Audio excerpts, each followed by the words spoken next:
pero a pesar de eso vivían una experiencia de unidad.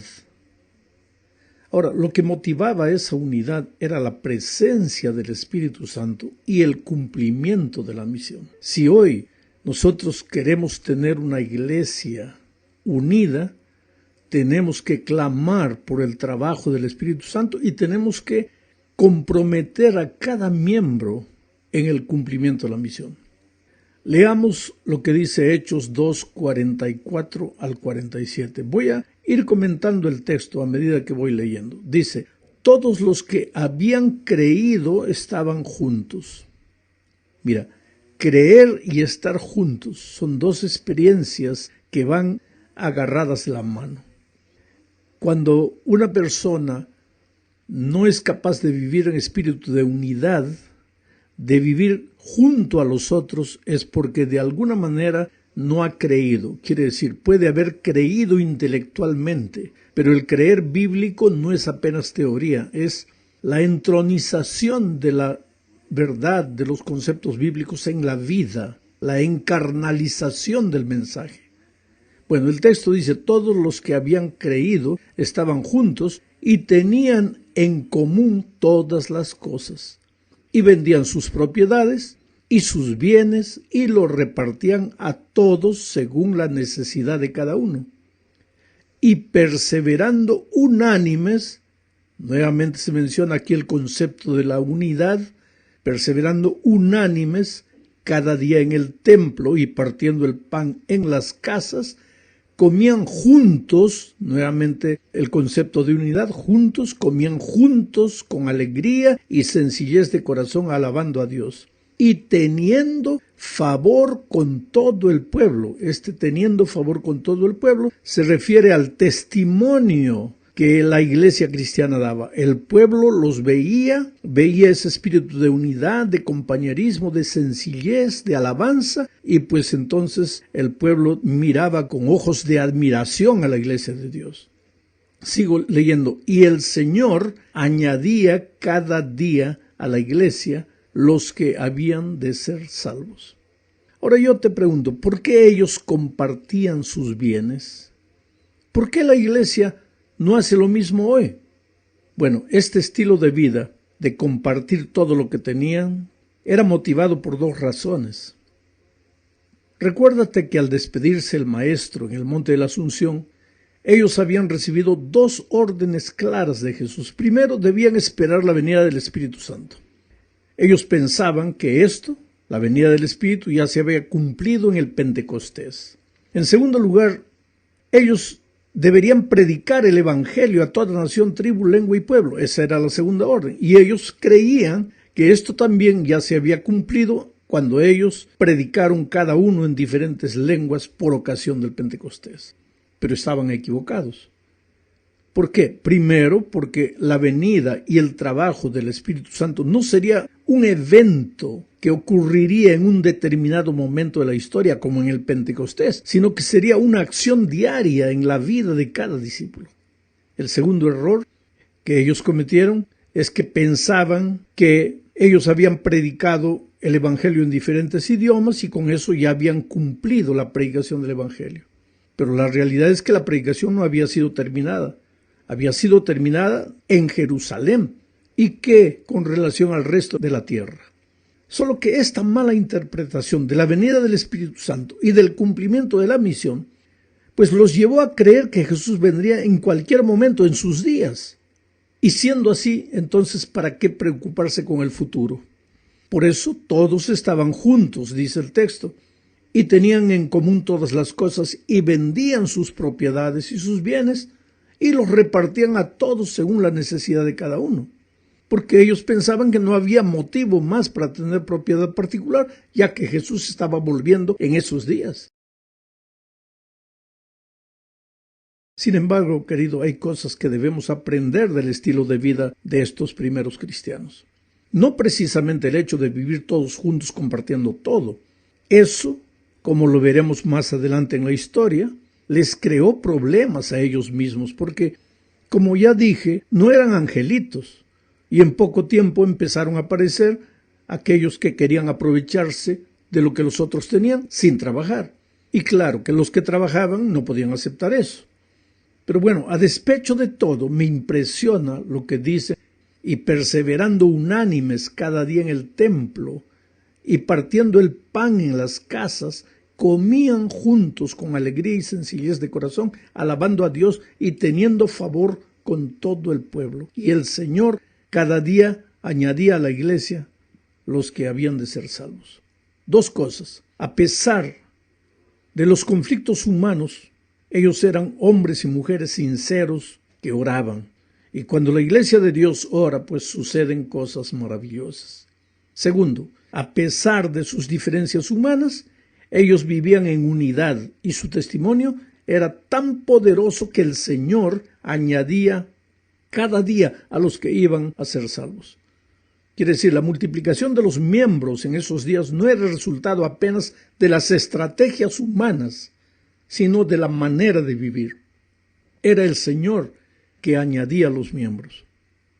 Hablemos ahora del milagro operado por Pedro y Juan.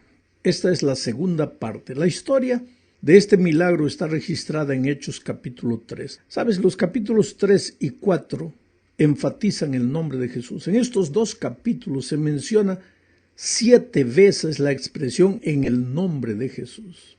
Es que los discípulos, los primeros cristianos, vivían para enaltecer el nombre de Jesús. Nadie buscaba su propia gloria. Jesús, Jesús, Jesús era el centro de todo. Ahora, esta semana en realidad no vamos a destacar el milagro relatado en el capítulo 3, sino el sermón que Pedro predicó después de realizar el milagro. Este es el segundo sermón de Pedro. El primero fue predicado por ocasión del Pentecostés. El milagro del capítulo 3, la curación de un paralítico, tiene detalles interesantes, como aquella frase famosa que Pedro le dijo al paralítico: no tengo oro ni plata, pero lo que tengo te doy, en el nombre de Jesucristo te digo, levántate y anda. ¿Sabes? Se dice que Tomás de Aquino fue un día a visitar Roma.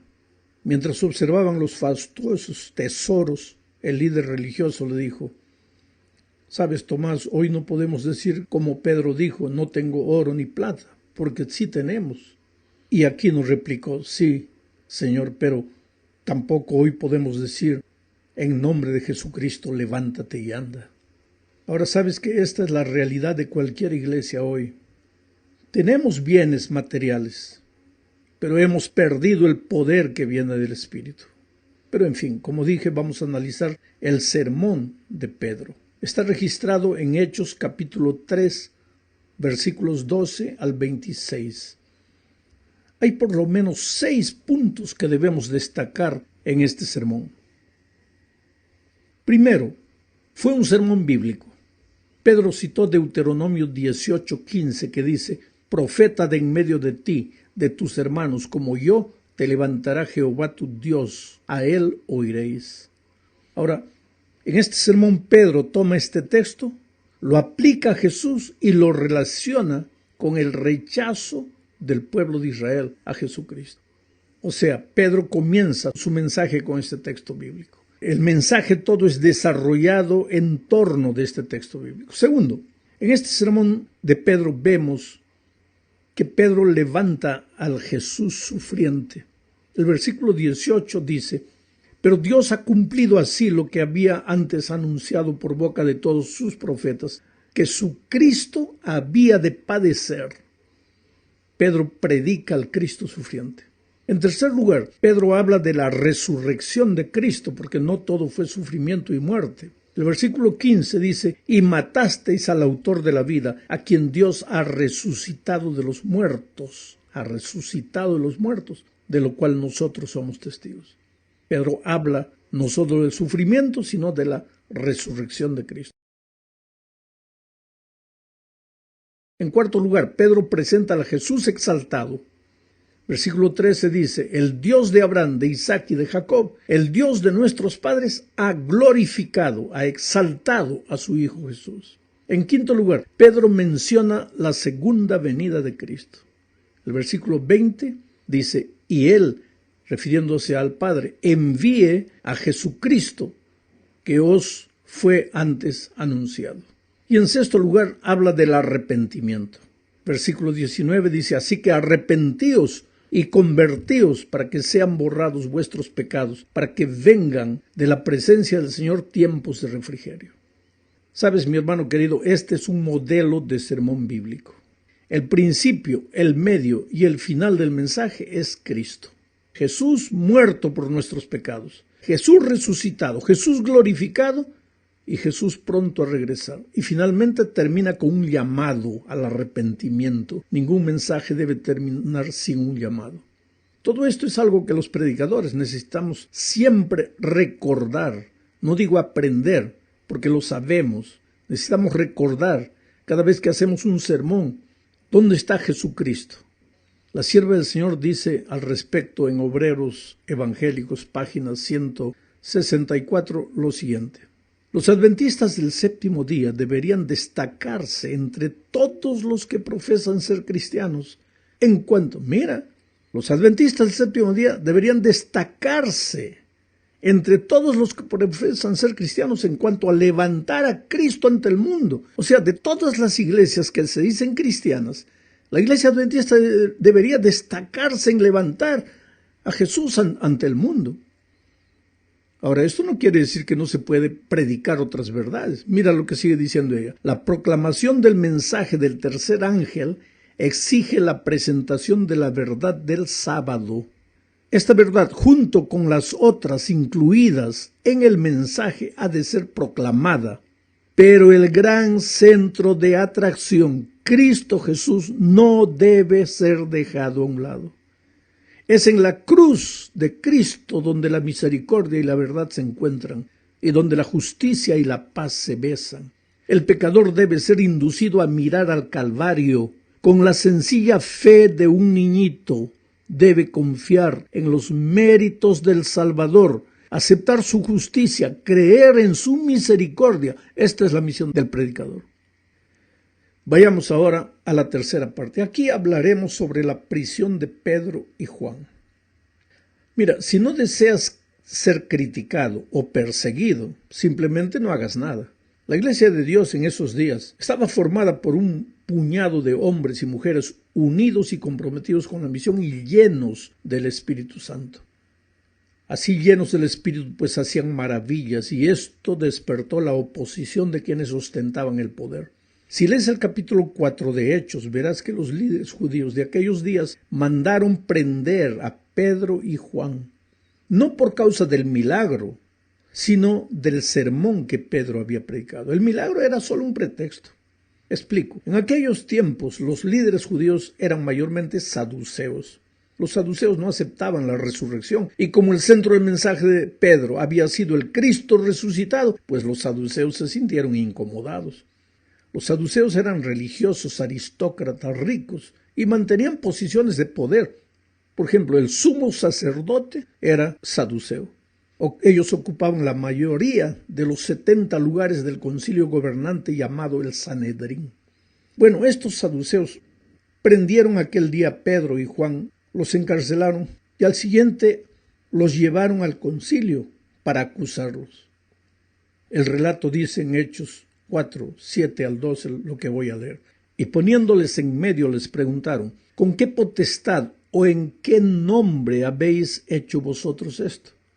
Entonces Pedro, lleno del Espíritu Santo, les dijo, gobernantes del pueblo y ancianos de Israel, puesto que hoy se nos interroga acerca del beneficio hecho a un hombre enfermo, de qué manera éste haya sido sanado, sea notorio a todos vosotros y a todo el pueblo de Israel que en el nombre de Jesucristo de Nazaret, a quien vosotros crucificasteis y a quien Dios resucitó de los muertos, por él este hombre está en vuestra presencia sano. Qué coraje de Pedro, qué valentía, ¿sabes? Decir en el nombre de Jesucristo. Fue en esta ocasión que Pedro dijo, es menester obedecer a Dios antes que a los hombres, cuando los líderes religiosos le dijeron, bueno, sal de aquí, pero no andes hablando de Jesús.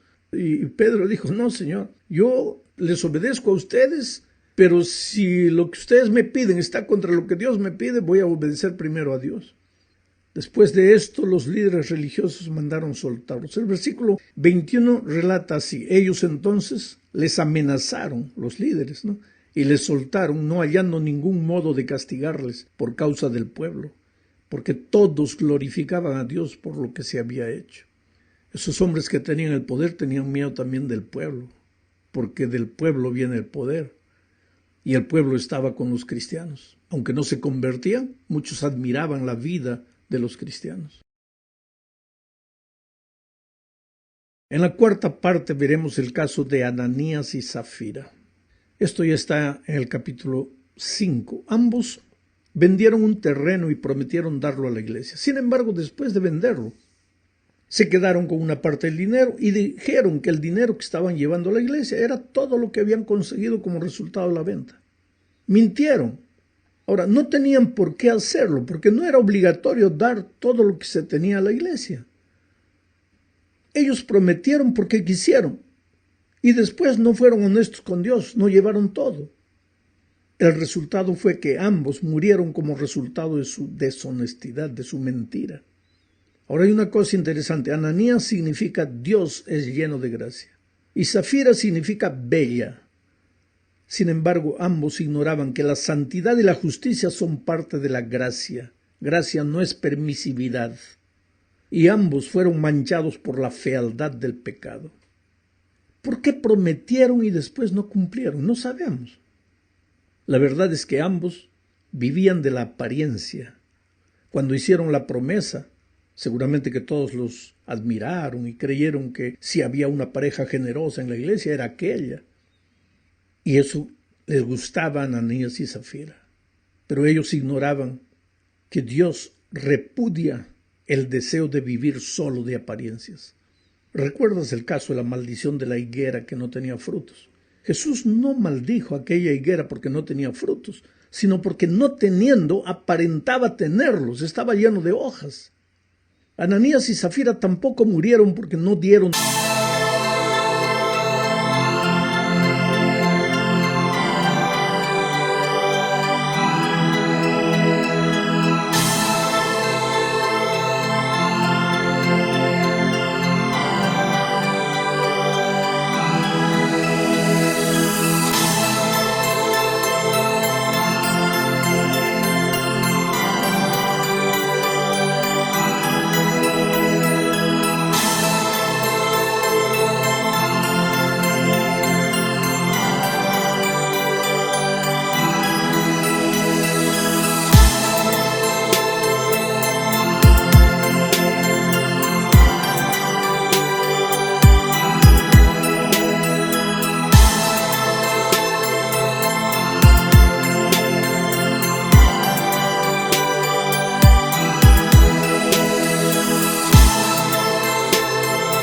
Todo lo que tenían, sino porque aparentaron darlo todo y no lo dieron.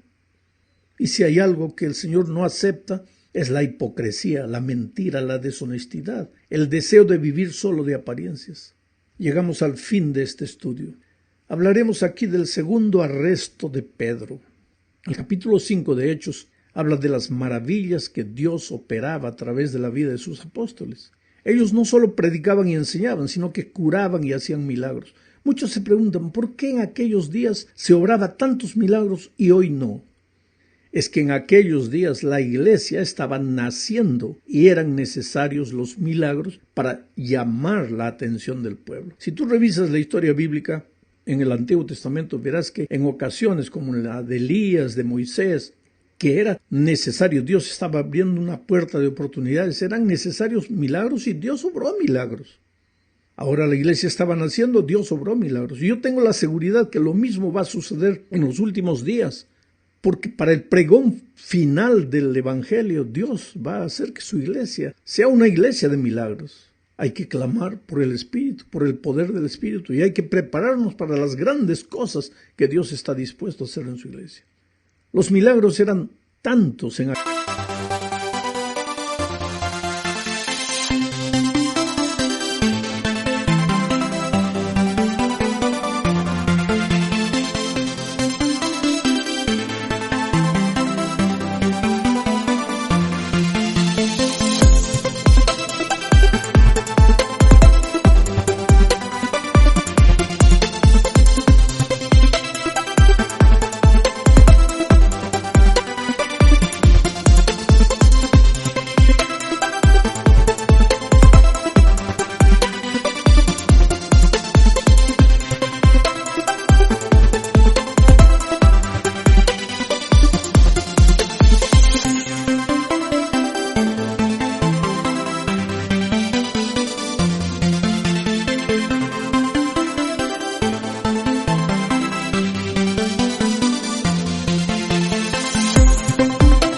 aquellos días de los apóstoles, que la gente creía que hasta la sombra de Pedro tenía la capacidad de curar. No es que la sombra de Pedro curaba, la gente creía. Miles se convertían, y esto preocupó pues a los líderes judíos, y volvieron a prender a Pedro y a sus compañeros. Pero esa misma noche, el ángel del Señor los libró, y les dio la orden de predicar a la mañana siguiente en la puerta del templo. Al día siguiente, el concilio se reunió para juzgar a los apóstoles, pero cuando mandaron traer a los presos, descubrieron que ellos ya no estaban en la cárcel. Entonces alguien dijo, no, ellos están en el templo predicando, y los líderes volvieron a hacerlos traer. No sabían qué hacer con los apóstoles. Las cosas escapaban del control de la mano de los líderes. Los apóstoles argumentaban que era necesario obedecer a Dios antes que a los hombres. Ahí surge la persona extraordinaria de Gamaliel. Gamaliel fue maestro de Pablo, un tremendo consejero. Y él comenzó a contar un poco la historia. Dice, a lo largo de la historia mucha gente se ha levantado, rebeldes, y han desaparecido de la manera que se han levantado. Y dio un consejo, no se asusten. Si estos hombres vienen de Dios, pues ¿quién los va a detener? ¿Quién va a luchar contra Dios? Pero si no son de Dios, el tiempo los va a desaparecer.